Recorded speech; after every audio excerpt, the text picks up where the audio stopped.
Hi, welcome back to my YouTube channel. My name is Bill Casey, as you may recall, and part of my mission today is to tell you about your parliament. I really believe in our parliament. I think it's a great parliament. I've been to many parliaments around the world, and I believe that the Canadian parliamentary system is the best there is. And I want to give you a couple examples of why. I want to give you an example of an Indigenous issue that came up, a National Historic issue that came up, a brain tumor issue that came up, and a National Historic Site that came up. I want to just tell you about these things and how they unfolded because of our parliamentary system. To me, it's magic. You may recall I was elected 7 times to our parliament. I was elected as a Liberal, I was elected as a Conservative, I was elected as a Progressive Conservative, I was even elected as an Independent. I've sat on the government side, I've sat in opposition, and I think I have a pretty good perspective of how the system works, and I really think it works well.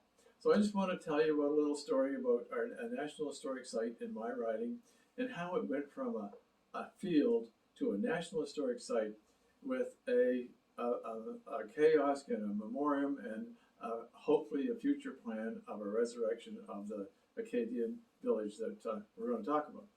What we're going to talk about is the Acadian village of Beaubassin.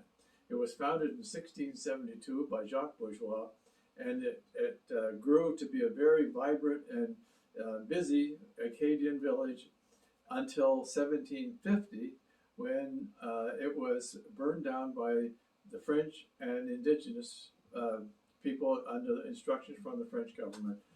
The Acadians then moved across the Misquash River to establish a place called Fort Beauséjour. But anyway, I want to tell you how it unfolded.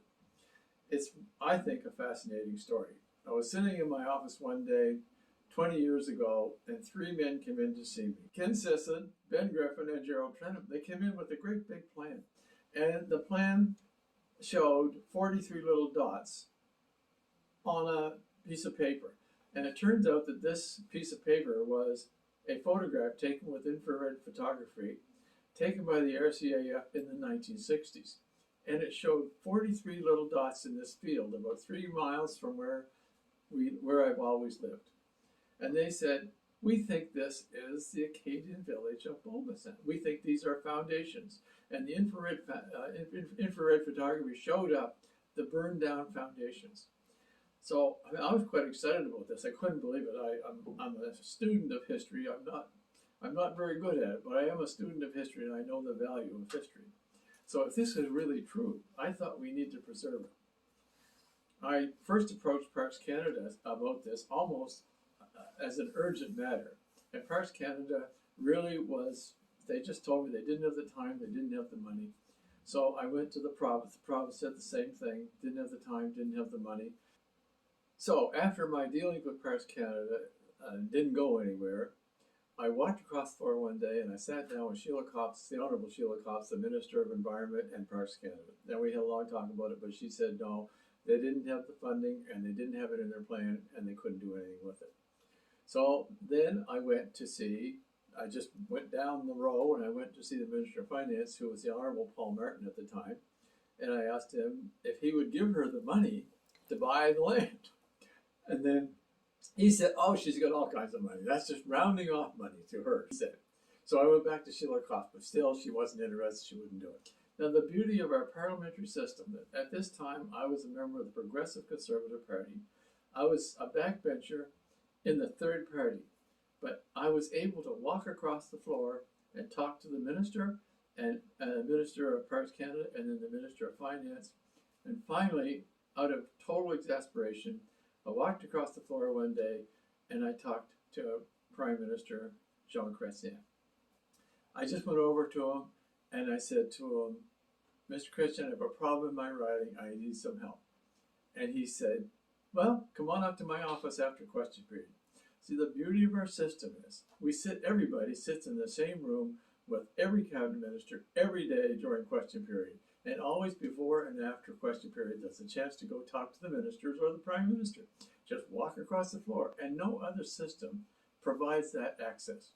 It's incredible access, and it makes the system valuable to all members of Parliament, whether you're in opposition or in government or where you sit. But at that day, I went across out of total exasperation, and met the Prime Minister. Again, I was an opposition member in the third party. Anyway, so right after question period, I went up to see Prime Minister Chrétien. He took me in, and I showed him a small version of the map that the three men had shown me. And this is what I showed the Prime Minister. I even had a smaller copy of it, but this is what he saw. You can see the 43 dots here. And to my amazement, he looked at it quite hard, and then he said, "Isn't Fort Beausejour right over here?" I was flabbergasted that he could look at this and know Fort Beausejour was right over here. I said, "Yes, it is." And he said, "Wouldn't it make sense to?" I said, "Yes, it would." And what I didn't remember was he was a member for the riding next to me called Beausejour. So that's how he knew where Fort Beausejour was. And I often think that there's only two people in Ottawa that could look at this piece of paper that shows almost nothing and say, "Isn't Fort Beausejour over here?" And I think those two people would be Jean Chrétien and me. But in any case, he said that he recognized it right away, what it was. In fact, here's a picture that his staff took. This is the most important 1 minute of my 7-term career in politics. You can see I'm showing him the map. It was 8.5 by 11, and he was able to look at that and say, "Isn't Fort Beausejour right over here?" Because he had been a member and served that riding, but he knew his riding. It was amazing. Then he said, "There's a man over at Parks Canada. He's a friend of mine. I think he likes me." Direct quote. He said, "I can't think of his name. He's got an Anglo first name and a French last name. I can never remember his name. But I'll think of it and call you in the morning." So that's the first progress I had made with anybody. I had no interest in Beaubassin from anybody until the Prime Minister. And again, it's only because I can walk across the floor and sit down with the Prime Minister and say, "I've got a problem in my riding." Again, I was in opposition, but that's how good our system is. So I was in my office the next morning, 8 o'clock, the phone rang, and it was Jean Chrétien. Prime Minister called me. Again, I was a member of the third party in a backbench. He called me and said, "Man's name is Alan Latrell. Here's his phone number." Click, hung up. I was startled. So anyway, I picked up the phone and I called the number. And when I was calling the number, I was thinking, I don't know who this man is. This is the first interest I had at all on this issue. So I called him. Alan Latrell answered the phone.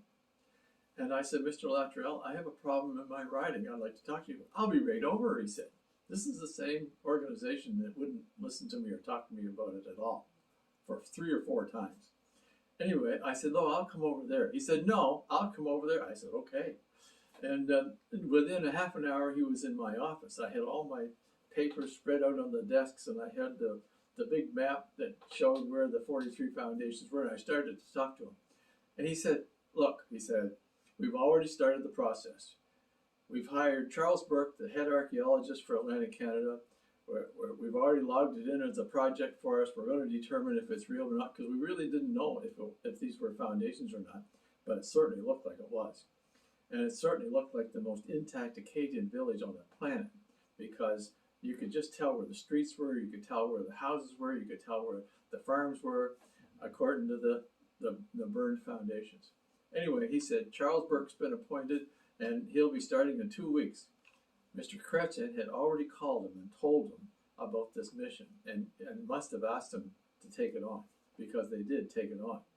And eventually, and 2 weeks later, Charles Burke showed up, and I met him, and we walked through the swampy area, and we went up on the ridge where the foundations were, and he said, and he lined up his GPS with the map that I had, and he said, "You know, if this map is right, there should be a foundation right there. I'm just going to dig a little hole beside that foundation."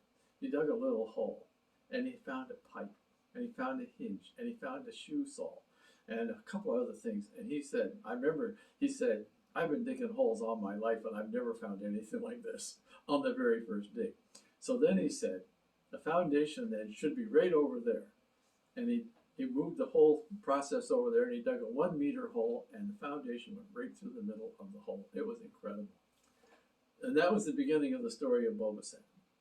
And it all started because I was able to go across the floor, in members of Parliament were able to go across the floor and talk to the ministers and the Prime Minister. We've now found 7,000 Acadian artifacts on that site. It is the most, I believe, the most intact Acadian village on the planet. It's now been designated a National Historic Site. Parks Canada has now built a display and some plaques explaining what happened and where the Acadians were and what happened. It was the beginning of the expulsion of the Acadians right there. And they've built a chaos, and now hopefully we'd like to see at least part of the village rebuilt, but at least the roads built. And we know from the archaeologist findings, we know where the tailor shop is, we know where the blacksmith shop is, we know where the church is, because they could tell by the findings what the building was. For instance, in one foundation, they found 22 little metal lead seals or metal seals. And these are seals that the European craftsmen put on bolts of cloth. They'd make cloth and then they put a seal on it, say that this is from such and such a company that made the cloth. They shipped them to Beaubassin, and the tailor there would take the seal off and throw it out the window or something, because they found 22 of them outside of one of the foundations. And that's the kind of thing where they can tell where the blacksmith shop is, where the church is, and so on and so forth. We also have the bell that was there at the time. When the village was burned down, the bell was moved, and it's moved around a couple of places, and it was stored at Allac for quite a long time. It's now in the museum at Fort Beausejour. We'd like to see that back where it belongs in Beaubassin. It was made for Beaubassin in 1734 in France. Incredible artifact, but it's a beautiful bell. Should be back home. It should be in a church. But all of this happened. This National Historic Site only happened because of the great system we have in Parliament, that any member of Parliament can walk across the floor at question period or after question period every day. We sit in the same room with the ministers and the Prime Minister. Now, I've got some other stories I want to tell you, and they'll be in subsequent YouTubes, videos. But I want to talk about an incredible story about an indigenous artifacts that were repatriated from Australia, only because of Parliament. And I want to talk to you about an island that was saved from being sold only because of access in Parliament, and so on. They'll be in subsequent videos, so stay tuned. I find them really interesting. I hope you do too. Thanks very much. Have a great day. I had a wonderful career in politics. I was elected 7 times. I served in government, I served in opposition. I served under 6 prime ministers, and that is an education in itself. And if you are an aspiring politician and I can help you with your challenges and what your goal is, I would love to do it. I really believe in our process. I believe in the ability of a member of Parliament to affect change, help the community, and serve in a very positive role. Contact me today.